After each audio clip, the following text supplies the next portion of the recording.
आइए इस चर्चा की शुरुआत एक बहुत ही छोटे लेकिन काफी मुश्किल एक्सपेरिमेंट को इमेजिन करके करते हैं। एक मुश्किल एक्सपेरिमेंट, चलिए मैं तैयार हूँ। सोचिए, अगर अभी हम अपना फोन बिल्कुल साइड में रख दें और बैकग्राउंड में चल रहा कोई भी म्यूजिक, कोई भी वीडियो पूरी तरह बंद कर दें। हाँ, बिल्कुल जीरो डिस्ट्रैक्शंस। एग्जैक्टली। और बस एक जगह शांति से बैठ जाएं, बिल्कुल खामोशी में, सिर्फ और सिर्फ 30 सेकंड के लिए। ऐसा करने पर असल में क्या होगा? अगर मैं पूरी सच्चाई से इसका जवाब दूं तो हम में से ज्यादातर लोगों के अंदर एक अजीब सी बेचैनी पैदा हो जाएगी। सही बात है। दिमाग में अचानक से हजारों थॉट्स तेजी से भागने लगेंगे। हाँ, उंगलियों में एक बेचैनी महसूस होगी और हाथ बिना सोचे समझे ऑटोमेटिकली वापस फोन की तरफ चला जाएगा। मतलब ये एक रिफ्लेक्स एक्शन बन चुका है। बिल्कुल। और ये जो रिएक्शन है ना, ये जो तुरंत खामोशी से भागकर वापस किसी स्क्रीन या आवाज के पीछे छुपने की अर्ज है, आज की हमारी इस गहरी चर्चा का स्टार्टिंग पॉइंट यही है। ये बेचैनी एक ऐसी सच्चाई है जिसे मॉडर्न दुनिया में लगभग हर इंसान रोज महसूस करता है, लेकिन हम कभी इस पर ठहरकर ध्यान नहीं देते। हम फोन इसलिए नहीं उठाते क्योंकि सच में कोई जरूरी नोटिफिकेशन आई होती है। राइट। हम इसलिए उठाते हैं क्योंकि हम उस खामोशी के खालीपन को झेल नहीं पाते। सही कहा। ये इस बात का सबूत है कि हम जेन्युइनली अपने ही साथ अकेले और शांति से बैठने की क्षमता लगातार खोते जा रहे हैं। तो जब हम इस बेचैनी की जड़ में जाते हैं तो एक बहुत बड़ा सवाल सामने आता है। आखिर जब हम खामोशी से इतना भागते हैं तो असल में हम किस चीज से भाग रहे होते हैं? और इसी सवाल की गहराई को समझने के लिए आज हमारे पास जो सोर्स मटेरियल है वो एक बेहद दिलचस्प और आंखें खोल देने वाली किताब पर आधारित है। हाँ, और इस किताब का नाम है silence in the age of noise और इसके लेखक हैं अर्लिंग कैगे। अब कागे के बारे में एक बात जान लेना बहुत जरूरी है। वो कोई आम फिलोसोफर या सिर्फ लाइब्रेरी में बैठने वाले रिसर्चर नहीं है। बिल्कुल नहीं। वो एक नॉर्वेजियन एक्सप्लोरर है और इस प्लैनेट के पहले ऐसे इंसान हैं जिन्होंने नॉर्थ पोल, साउथ पोल और माउंट एवरेस्ट, इन तीनों एक्सट्रीम कॉर्नर्स पर कदम रखा है। मतलब एक ऐसा इंसान जिसने इस धरती की सबसे सुनसान और खामोश जगहों का फिजिकली सामना किया है। हाँ, उन्होंने असली खामोशी को जिया है। तो हमारा मकसद आज ये समझना है कि दुनिया के इस शोर शराबे के बीच खामोशी एक डर की जगह हमारे दिमाग की सबसे बड़ी ताकत और हिडन पोटेंशियल को अनलॉक करने का जरिया कैसे बन सकती है। अर्लिंग कागे की जिंदगी नेचुरली ऐसे एडवेंचर्स से भरी हुई है जिनकी हम सिर्फ कल्पना कर सकते हैं। लेकिन उनकी किताब पढ़ते वक्त जो बात सबसे ज्यादा हैरान करती है वो क्या है? वो ये है कि जब उन्होंने अपने सबसे ट्रांसफॉर्मेशनल, सबसे लाइफ चेंजिंग एक्सपीरियंस का जिक्र किया तो उन्होंने माउंट एवरेस्ट की चोटी या नॉर्थ पोल की बात नहीं की। अच्छा, तो किस बारे में बात की उन्होंने? उन्होंने सबसे ज्यादा अहमियत दी अपने अंटार्कटिका के एक सोलो ट्रेक को। 50 दिन बिल्कुल अकेले बर्फ के उस अनंत सफेद समुंदर में। 50 दिन अकेले? वाह। हाँ, उनके साथ आसपास मीलों तक कोई और इंसान नहीं था, ध्यान बटाने के लिए कोई कंपेनियन नहीं था, और यहाँ तक कि उन्होंने अपना रेडियो भी डिलिबरेटली, जानबूझकर बंद कर दिया था। मतलब पूरी तरह से कट ऑफ। सिर्फ वो थे और वहां की ऐसी खामोशी जिसे लगभग छुआ जा सके। किसी नाइटमेयर से कम नहीं थे। यहाँ पर एक बहुत बड़ा कॉन्ट्रडिक्शन सामने आता है। आमतौर पर हम सोचते हैं कि खामोशी का मतलब शांति और आराम होता है। राइट, हमें लगता है कि silence is equal to peace. हाँ, लेकिन कागे के हिसाब से शुरू में वहां बिल्कुल शांति नहीं थी। अगर मैं सिचुएशन को एक एनालॉजी से समझाऊं तो ये बिल्कुल एक सेंसरी डेप्रिवेशन टैंक के अंदर जाने जैसा है। ओह, वो टैंक्स जहां पानी में फ्लोट करते हैं। हाँ बिल्कुल। जब कोई इंसान किसी ऐसे टैंक में उतरता है जहां बाहर का शोर, लाइट और टेम्परेचर सब कंप्लीटली जीरो हो जाता है तो दिमाग अचानक से शांत नहीं होता। तो दिमाग करता क्या है उस वक्त? बल्कि अचानक से इंसान को अपने ही दिल की धड़कन, अपने खून के बहने की आवाज और दिमाग का शोर दुगनी आवाज में सुनाई देने लगता है। कागे के साथ अंटार्कटिका में वही हो रहा था। सही पकड़ा। जब बाहर का 0% शोर था तो अंदर का वॉल्यूम 100% पे चला गया था। ये सेंसरी डेप्रिवेशन वाली एनालॉजी बिल्कुल सटीक बैठती है यहाँ पर। कागे डिटेल में बताते हैं कि उन शुरुआती दिनों में उनके दिमाग के अंदर एक भयंकर तूफान चल रहा था। पुराने रिग्रेट्स, फ्यूचर की सारी वरीज, एंग्जाइटीज, आपस के कॉन्फ्लिक्ट्स। मतलब सारा मेंटल कचरा बाहर आ गया। हाँ, वो सारी चीजें जो नॉर्मल शहरी जिंदगी में ट्रैफिक, ऑफिस की मीटिंग्स या फोन के नोटिफिकेशंस के शोर में दबी रहती हैं, वो अचानक से पूरी ताकत के साथ सरफेस पर आ गई। क्योंकि दिमाग के पास उन आवाजों को दबाने के लिए कोई बाहरी डिस्ट्रैक्शन नहीं था, एस्केप करने का कोई रास्ता ही नहीं था। एग्जैक्टली कोई म्यूजिक नहीं, कोई ऐसी स्क्रीन नहीं जिससे वो खुद को डिस्ट्रैक्ट कर सकें। मजबूरन उन्हें उस शोर को पूरी तरह सुनना पड़ा। तो फिर उन्होंने उस डर का सामना कैसे किया? वहीं पे मैकेनिज्म बदलता है। जब उन्होंने लगातार उन थॉट्स से भागना बंद कर दिया, क्योंकि भागने की जगह ही नहीं थी, तो वो शोर धीरे धीरे खुद ही सेटल होने लगा। एक रेजिस्टेंस टूटने लगे, राइट? हाँ, और उस इंटरनल शोर के थककर गिरने के बाद जो खामोशी आई, उसने उन्हें एक ऐसी मेंटल क्लैरिटी और फोकस दिया जो उन्होंने अपनी लाइफ में पहले कभी किसी और जगह एक्सपीरियंस नहीं किया था। तो इस पूरे एक्सपीरियंस से एक बहुत ही शॉकिंग सच्चाई मिलती है। इसका मतलब है कि हम जिस एक्सटर्नल नॉइज यानी बाहरी शोर को हमेशा गालियां देते हैं, जैसे कि शहर में बहुत आवाज है, ट्रैफिक है, लोग चिल्लाते हैं, हाँ, हमें लगता है वो असल प्रॉब्लम है। लेकिन सच तो ये है कि वो प्रॉब्लम है ही नहीं। सबसे डैमेजिंग शोर तो हमारे अंदर होता है। सही बात है। वो कंटिन्यूअस मेंटल चैटर, वो थॉट्स, जजमेंट्स, प्लान्स, फियर्स और रिग्रेट्स का जो एक एंडलेस लूप हमारे दिमाग में चलता रहता है, असली आवाज तो वही है। और हम बाहर का शोर इसलिए इकट्ठा करते हैं ताकि उस अंदर के शोर को सुनना न पड़े। और यही मैकेनिज्म हमारी डेली हैबिट्स को ड्राइव करता है। हम लगातार ईयरफोन्स लगाए रखते हैं, पॉडकास्ट सुनते हैं या बैकग्राउंड में टीवी चलाकर छोड़ देते हैं ताकि एक आर्टिफिशियल शोर का पर्दा बना रहे। लेकिन इस इंटरनल नॉइज को दबाने की कोशिश में एक बहुत बड़ा नुकसान हो रहा है ना? बहुत बड़ा नुकसान। हम उस दिमाग की कैपेसिटी को लगातार ब्लॉक कर रहे हैं जो डीप प्रॉब्लम सॉल्विंग और सेल्फ अवेयरनेस के लिए बनी है। हम खुद की इनर वॉइस को मार रहे हैं जो सिर्फ खामोशी में ही कम्युनिकेट करती है। अगर हम इस पॉइंट को थोड़ा पुश करें और इस इंटरनल डिस्कनेक्ट को एक साइंटिफिक नजरिए से देखें, तो आखिर लगातार शोर में रहने से दिमाग के लेवल पर फिजिकली क्या हो रहा है? ये एक अच्छा सवाल है। मैं यहाँ एक ऐसी चीज पॉइंट आउट करना चाहता हूँ जो लगभग हर किसी ने महसूस की होगी। ऐसा क्यों होता है कि सबसे बेहतरीन आइडियाज या किसी मुश्किल प्रॉब्लम का सबसे क्रिएटिव सोल्यूशन हमेशा शावर में नहाते वक्त ही क्यों आते हैं? या फिर अकेले वॉक पर जाते वक्त? हाँ, जब हम लैपटॉप पर लगातार काम कर रहे होते हैं, डेटा एनालाइज कर रहे होते हैं या फोन पर इंटेंसली फोकस कर रहे होते हैं, तब दिमाग वो ब्रिलियंट आइडिया क्यों नहीं देता? इस फिनोमिनन के पीछे एक पूरी न्यूरोसाइंटिफिक प्रोसेस काम करती है। जब हम स्क्रीन देख रहे होते हैं या किसी टास्क पर फोकस करते हैं, तो दिमाग का टास्क पॉजिटिव नेटवर्क एक्टिव होता है। टास्क पॉजिटिव नेटवर्क मतलब वो एक स्ट्रेट लाइन में सोचता है। एग्जैक्टली। लेकिन जब हम शावर में होते हैं या आराम से वॉक कर रहे होते हैं, यानी जब हमारा फिजिकली काम ऑटोमेटिकली हो रहा होता है और हम डेलिबरेटली किसी भारी टास्क पर फोकस नहीं कर रहे होते, तो क्या होता है? तब हमारा दिमाग एक कंप्लीटली अलग मोड में शिफ्ट हो जाता है। इसे साइंस की भाषा में डिफॉल्ट मोड नेटवर्क या DMN कहते हैं। DMN दिमाग का वो बैकग्राउंड सुपर कंप्यूटर है जो सिर्फ तभी ऑन होता है जब हम डेलिबरेटली कुछ नहीं कर रहे होते। यानी आम भाषा में जिसे हम दिमाग का आइडल या रेस्ट मोड कहते हैं, वो असल में आइडल होता ही नहीं है। बिल्कुल नहीं। जब हमें लग रहा होता है कि दिमाग कुछ नहीं कर रहा, तब वो एक्चुअली बैकग्राउंड में सबसे ज्यादा हेवी लिफ्टिंग कर रहा होता है। बिल्कुल सही पकड़ा आपने। DMN कोई सोती हुई स्टेट नहीं है। इस वक्त दिमाग एक्चुअली बहुत ज्यादा एनर्जी यूज कर रहा होता है, लेकिन अलग तरीके से। किस तरीके से? न्यूरोसाइंस ये साबित कर चुकी है कि डिफॉल्ट मोड नेटवर्क हमारी क्रिएटिविटी, सेल्फ रिफ्लेक्शन और एम्पैथी के लिए कंप्लीटली जरूरी है। आई सी। होता क्या है कि जब दिमाग को कोई नया एक्सटर्नल डेटा प्रोसेस नहीं करना पड़ता, तो DMN एक्टिव होकर अंदर मौजूद पुरानी इंफॉर्मेशन, अलग-अलग यादें और नए थॉट्स के बीच आपस में कनेक्शंस बनाना शुरू करता है। वो उन डॉट्स को कनेक्ट करता है जिन्हें हम बिजी होते वक्त नहीं देख पाते। एग्जैक्टली। इसी मैकेनिज्म की वजह से शावर में अचानक से किसी पुराने प्रॉब्लम का सॉल्यूशन पॉप अप हो जाता है। लेकिन ट्रेजेडी ये है कि आजकल हम दिमाग को उस DMN स्टेट में जाने नहीं देते।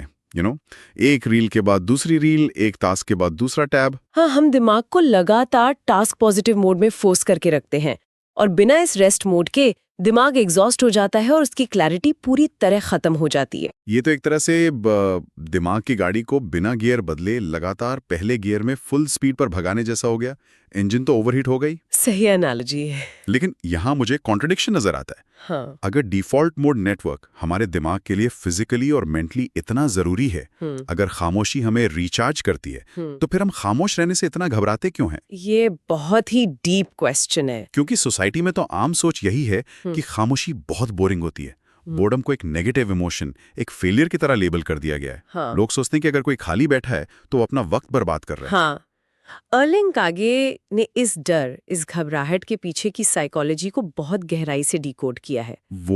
वो समझाते हैं कि खामोशी का ये जो ओवरऑल डर है वो असल में 3 अलग-अलग डीपली रूटेड डरों से मिलकर बना है। अच्छा। 3 डर कौन से हैं? सबसे पहला डर है अपने ही थॉट्स का डर। जब शोर बंद होता है तो वो एक ऐसी अलमारी खोलने जैसा होता है जिसमें हमने अपना सारा इमोशनल कचरा छुपा रखा था। जैसे पेंडिंग लाइफ डिसीजंस जिनसे हम बच रहे हैं, या किसी के साथ एक मुश्किल कॉन्वर्सेशन जो हमें करनी थी। हाँ, या ऐसे इमोशंस और पास्ट रिग्रेट्स जिन्हें प्रोसेस नहीं किया गया है। ये सब अचानक से सरफेस पर आ जाते हैं और इन छुपी हुई सच्चाइयों का डायरेक्टली सामना करना बहुत अनकंफर्टेबल होता है। वाकई कोई भी इंसान अपने डर, अपनी इनसिक्योरिटीज या फ्लॉज को अकेले में बैठकर एनालाइज नहीं करना चाहता। वो दर्दनाक होता है। उस दर्द से बचने के लिए हम तुरंत एक डिस्ट्रैक्शन ढूंढ लेते हैं। और इसी डिस्ट्रैक्शन की आदत से जन्म लेता है दूसरा डर, बोर्डम का डर। इसको समझने के लिए हमें थोड़ा डोपामिन मैकेनिज्म को देखना होगा। राइट, डोपामिन जो हमें लगातार चाहिए होता है। बिल्कुल। मॉडर्न लाइफ में एप्स और स्क्रीन्स हमें लगातार डोपामिन के छोटे छोटे हिट्स देते रहते हैं। हमारा दिमाग उस हाई लेवल ऑफ स्टिमुलेशन का आदी हो चुका है। तो जब अचानक से खामोशी आती है और वो एक्सटर्नल स्टिमुलेशन रुक जाती है तो क्या होता है? तो दिमाग में डोपामिन का लेवल गिरता है। इस गिरावट को हम फिजिकली और मेंटली एक बेचैनी की तरह महसूस करते हैं, जिसे हम बोर्डम का नाम देते हैं। हम जिसे बोर्डम कहते हैं वो एक्चुअली एक विड्रॉल सिम्टम है। एग्जैक्टली। लेकिन कागी यहाँ एक बहुत बड़ा पैराडाइम शिफ्ट ऑफर करते हैं। वो समझाते हैं कि बोर्डम कोई ऐसी बीमारी नहीं है जिसका इलाज किया जाए। बोर्डम असल में दिमाग का वो विड्रॉल फेज है जिसके ठीक बाद क्रिएटिविटी शुरू होती है। वाओ, कि क्रिएटिविटी तक पहुंचने का रास्ता बोर्डम के दरवाजे से होकर ही गुजरता है और हम उस दरवाजे पर पहुंचते ही वापस भाग आते हैं। बिल्कुल सही कहा। हम उस डोर हैंडल को पकड़ते हैं और घबराकर वापस मुड़ जाते हैं। और तीसरा डर क्या है जिसकी वजह से हम खामोशी से बचते हैं? तीसरा और सबसे इंटिमिडेटिंग डर है रियलिटी फेस करने का डर। रियलिटी का डर? हाँ, जब दुनिया का शोर पूरी तरह बंद हो जाता है तो खामोशी एक आईने, एक मिरर का काम करती है। जब शोर बंद होता है तो आप अपनी एक्चुअल लाइफ देख सकते हो। मतलब हम अपनी जिंदगी में इस वक्त कहाँ खड़े हैं और असल में हमने कहाँ पहुंचने का सपना देखा था, इन दोनों के बीच का फासला बिल्कुल साफ नजर आने लगता है। राइट। क्या हमारा प्रोफेशन सच में खुशी दे रहा है? क्या आसपास के रिलेशनशिप्स जेन्युइनली फुलफिलिंग हैं या सिर्फ आदत बन चुके हैं? खामोशी में हम अपनी एक्चुअल लाइफ की सच्चाई को देख पाते हैं। और ये क्लैरिटी बहुत डरावनी होती है क्योंकि ये हमसे एक्शन मांगती है। हम इग्नोर नहीं कर सकते। सही बात है। लेकिन एक सच्चाई ये भी है कि बिना इस अनकंफर्टेबल मिरर को देखे जिंदगी में कोई भी असली ग्रोथ या चेंज शुरू नहीं हो सकता। ये पूरा फ्रेमवर्क बहुत लॉजिकल है, लेकिन प्रैक्टिकल लेवल पर ये बहुत ओवरवेलमिंग भी लगता है। अगर कोई अकेले बैठे और रियलिटी का ये आईना अचानक से डर और एंग्जाइटीज दिखाने लगे तो नेचुरली इंसान पैनिक करेगा। हाँ, पैनिक करना एक नेचुरल ह्यूमन रिस्पॉन्स है। ऐसे में सवाल ये उठता है कि इस मेंटल रश को, इन ओवरवेलमिंग और डरावनी थॉट्स को बिना पैनिक किए हैंडल कैसे किया जाए? बिना वापस टीवी या म्यूजिक की तरफ भागे उस स्टॉर्म के बीच ठहरा कैसे जाए? इसका सबसे बेहतरीन और प्रैक्टिकल जवाब हमें कागे के उसी एंटार्क्टिका जर्नी के 17वें दिन के तजुर्बे से मिलता है। डे 17 को क्या हुआ था? जर्नी के 17वें दिन तक वो फिजिकली और मेंटली पूरी तरह से टूट चुके थे। उनके पैरों में छाले थे, ठंड हड्डियां गला रही थी और दिमाग बिल्कुल ड्रेन हो चुका था। तभी उनके अंदर पैनिक का एक भंवर उठा। एक बहुत स्ट्रॉन्ग नेगेटिव थॉट आया उन्हें, मैंने ये क्या कर दिया, मैं यहाँ क्यों आया, मैं इसे पूरा नहीं कर पाऊंगा और यहाँ मर जाऊंगा। Oh man. वहां तो उनके पास किसी को कॉल करने का या डिस्ट्रैक्ट होने का कोई जरिया भी नहीं था।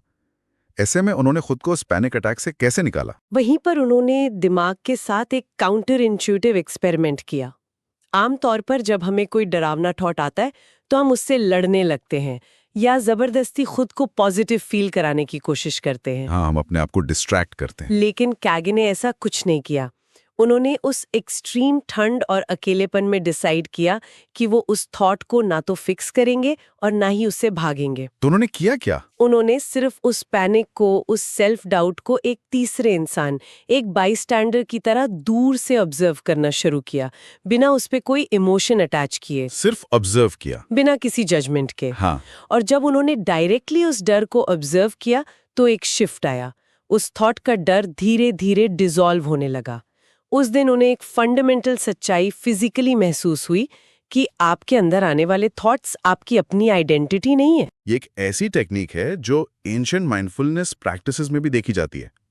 अगर इसको एक आसान और विजुअल एनालॉजी से समझना हो तो हम दिमाग को एक आसमान की तरह और थॉट्स को उसमें आने वाले मौसम या वेदर की तरह देख सकते हैं। हाँ, ये एनालॉजी बहुत एक्यूरेट है। आसमान हमेशा वहीं रहता है, लेकिन मौसम लगातार बदलता रहता है। कभी बिल्कुल साफ धूप निकल आती है, कभी काले बादल छा जाते हैं और कभी तेज तूफान आता है। आसमान उस तूफान से लड़ता नहीं है, ना ही उससे डर कर छोटा हो जाता है, वो सिर्फ उस तूफान को जगह देता है। राइट। तूफान आता है, थोड़ी देर हंगामा करता है और फिर गुजर जाता है। हमारे थॉट्स भी बिल्कुल बादलों या मौसम की तरह होते हैं। वो आते हैं, थोड़ी देर रहते हैं और फिर ऑटोमेटिकली चले जाते हैं। सही बात है। अगर हम खुद को आसमान की तरह सोचें और थॉट्स को सिर्फ आते जाते मौसम की तरह ऑब्जर्व करें, उनसे उलझे नहीं, तो उनका हम पर कंट्रोल बिल्कुल खत्म हो जाता है। ये वेदर वाली एनालॉजी बिल्कुल परफेक्टली साइकोलॉजिकल डिस्टेंस को समझाती है। इस प्रोसेस को साइकोलॉजी में डिसआइडेंटिफिकेशन कहते हैं। जब हम थॉट्स और खुद के बीच एक डिस्टेंस क्रिएट कर लेते हैं, तो हमारा अमिगडाला, जो दिमाग का फियर सेंटर है, ट्रिगर होना बंद कर देता है। और यही वो सबसे बड़ी आज़ादी है जो खामोशी हमें सिखाती है। लेकिन एक रियलिस्टिक सवाल यहाँ उठना लाजमी है। देखिए, कागे एक प्रोफेशनल एक्सप्लोरर हैं। उनके पास एंटार्क्टिका जाने का ऑप्शन और प्रिविलेज था। वो हर किसी के पास नहीं होता। एग्जैक्टली। आज की दुनिया में ऑलमोस्ट हर इंसान एक हाइपर कनेक्टेड रियलिटी में जी रहा है। हमारे पास जॉब है, ईएमआई भरनी है, फैमिली ऑब्लिगेशंस हैं और रोज ट्रैफिक में घंटों बिताने पड़ते हैं। सही कहा। हर कोई 50 दिन के लिए सबको छोड़कर किसी पहाड़ या बर्फ के मैदान में जाकर क्लैरिटी नहीं ढूंढ सकता। तो आम शहरी जिंदगी की इस केओटिक और नॉइजी एनवायरनमेंट में इस एक्सट्रीम क्लैरिटी को कैसे एक्सपीरियंस किया जाए? एयरलिंक आगे इस मॉडर्न रियलिटी से पूरी तरह वाकिफ है और इसीलिए उन्होंने अपनी किताब में बताया है कि खामोशी कोई जियोग्राफिकल जगह नहीं है जहां आपको जाना पड़े। ये एक मेंटल स्पेस है जिसे आप कहीं भी क्रिएट कर सकते हैं। मतलब हमें हिमालय पर जाने की जरूरत नहीं है? बिल्कुल नहीं। रोजमर्रा की जिंदगी में माइक्रो डोजेज में प्रैक्टिस की गई खामोशी भी उतनी ही लाइफ चेंजिंग हो सकती है। इसके लिए उन्होंने 4 आसान और प्रैक्टिकल आदतें शेयर की हैं। 4 आदतें? पहली क्या है? पहला और सबसे बेसिक स्टेप है रोज सिर्फ 5 मिनट का टाइम निकालना, बिना किसी फोन, बिना स्क्रीन, बिना किसी म्यूजिक या बैकग्राउंड टीवी के, बस एक जगह पर खामोशी से बैठ जाना। सिर्फ 5 मिनट? हाँ, सिर्फ 5 मिनट। लेकिन शुरू के कुछ दिन ये 5 मिनट 50 मिनट जैसे लगेंगे। दिमाग बेचैन होगा, उंगलियां कांपेंगी, अजीब थॉट्स आएंगे। लेकिन रूल यही है कि उस वक्त कुछ नहीं करना है, बस उन थॉट्स को ऑब्जर्व करना है। 5 मिनट सुनने में बहुत छोटा वक्त लगता है, लेकिन रियलिटी में बिना किसी स्टिमुलेशन के 5 मिनट बैठना किसी एंड्योरेंस टेस्ट जैसा हो जाता है। लेकिन इससे शुरुआत करना डुएबल लगता है। दूसरी आदत क्या है? दूसरी आदत जो कैलगे सजेस्ट करते हैं वो है वॉक करने के तरीके में एक छोटा सा बदलाव। आजकल जब लोग घर से बाहर निकलते हैं, चाहे ग्रोसरी लेने या पार्क में चलने, तो ऑटोमेटिकली कान में ईयरबड्स लगा लेते हैं। हाँ, पॉडकास्ट या म्यूजिक सुनते हुए चलते हैं। एग्जैक्टली। अगर हम उस आदत को तोड़ दें और डिलिबरेटली बिना किसी ऑडियो डिस्ट्रैक्शन के वॉक पर जाएं, तो एक अजीब सा कनेक्शन बनने लगता है। कान फ्री होते ही हमारी पेरिफेरल विजन और अवेयरनेस बढ़ जाती है। हम एक्चुअली प्रेजेंट मोमेंट में आ जाते हैं। एग्जैक्टली। आप एक्चुअली पेड़ों के पत्तों की आवाज सुनते हैं, हवा को महसूस करते हैं, रास्ते के रंग नोटिस करते हैं, और इसी प्रोसेस के दौरान आपके दिमाग में चलने वाले आड़े तिरछे थॉट्स भी धीरे धीरे एक ऑर्डर में आने लगते हैं। हमारे हेडफोन्स एक तरह से हमारे और बाहरी रियलिटी के बीच एक इनविजिबल दीवार बना देते हैं। जी। जब हम उस दीवार को गिराते हैं तो हम वाकई में वर्ल्ड को एक्सपीरियंस करते हैं। ये दूसरा स्टेप काफी प्रैक्टिकल है। और तीसरा स्टेप क्या है? तीसरा स्टेप है अपनी डिजिटल लाइफ के आसपास बाउंड्री सेट करना, जिसे हम डिजिटल डिटॉक्स कहते हैं। इसका मतलब पूरी तरह से इंटरनेट छोड़ देना नहीं है, बल्कि कॉन्शियसली वक्त तय करना है। जैसे रात को सोने से पहले? हाँ, जैसे सोने से 1 घंटा पहले स्क्रीन्स कंप्लीटली बंद कर देना, क्योंकि ब्लू लाइट और इन्फॉर्मेशन ओवरलोड दिमाग को डीएमएन स्टेट में जाने नहीं देते। या फिर सुबह उठने के बाद पहले घंटे तक फोन को ढूंढना नहीं। ये हफ्ते में किसी एक दिन भी किया जा सकता है ना? बिल्कुल। हफ्ते में कोई एक दिन ऐसी दोपहर तय की जा सकती है जहां पूरा वक्त सिर्फ और सिर्फ अकेलेपन में बिना डिजिटल दुनिया के गुजारा जाए। और इन सब प्रैक्टिसेस के दौरान जब दिमाग शांत होने के बजाय वही डरावने या अनकंफर्टेबल थॉट्स फेंकना शुरू करें, तब क्या करना चाहिए? वहीं पर चौथी प्रैक्टिस आती है, थॉट्स की लेबलिंग। लेबलिंग। वो कैसे काम करता है? कैगे कहते हैं कि जब भी खामोशी में बेचैन करने वाले थॉट्स आएं, तो उन्हें अच्छा या बुरा का लेबल मत दीजिए, सिर्फ उनके नेचर को पहचानिए।